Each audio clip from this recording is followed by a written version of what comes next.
पिपलौद का यह प्राणनाथ मंदिर एक ऐसे ज्ञान केंद्र के रूप में विकसित हो रहा है, जहाँ से अध्यात्म का सच्चा ज्ञान फैलेगा। और इस ज्ञान की आवश्यकता सारे विश्व को है, क्योंकि प्राणनाथ जी की तारतम्यवाणी सारे विश्व को एक ऐसे आंगन में बैठाने में समर्थ हो सकती है, जिसमें हिंदू, मुस्लिम, क्रिश्चियन, यहूदी, पारसी सभी परम सत्य को जान सकते हैं। वह सत्य जो युगों युगों से छिपा रहा था कि सच्चिदानंद परमात्मा कौन है, कहाँ है, कैसा है, उसको प्राप्त करने का क्या मार्ग है, इन सारे प्रश्नों का समाधान प्राणनाथ जी की तारतम्यवाणी में होता है।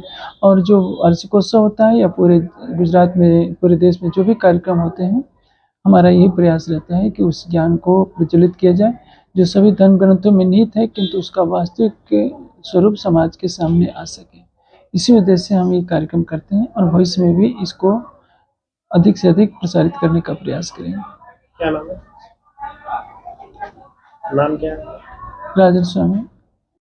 भारत एक महान देश है और मैं कहता हूँ कि जिस समय इस विश्व की दूसरी सभ्यताएं वर्णमाला के अक्षर सीख रही थी, तो उस समय भारत के अंदर अध्यात्म के गहन मूल्यों का चिंतन किया गया।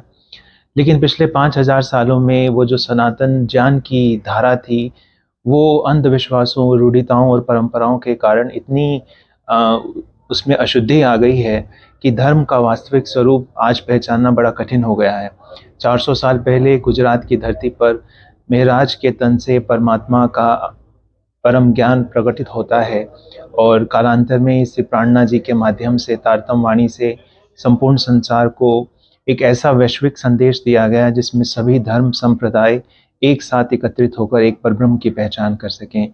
इस कार्यक्रम में श्री प्राणनाथ जी की ब्रह्मवाणी का मूल परिचय और उनकी संक्षिप्त शिक्षाओं को समाज को बांटा गया। श्री प्राणनाथ जी का कथन है कि सभी संसार के लोग जाति, धर्म, परंपरा, संप्रदाय और आपसी मतभेदों को भूल करके एक उस पर ब्रह्म की उपासना करें जो वेदों में वर्णित है, जिसे गीता में योगेश्वर श्री कृष्ण ने पुरुषोत्तम कहा है। और कार्यक्रम बहुत सफल रहा और मैं सभी आयोजकों को बहुत बहुत धन्यवाद देता हूँ। प्रवीण बत्रा।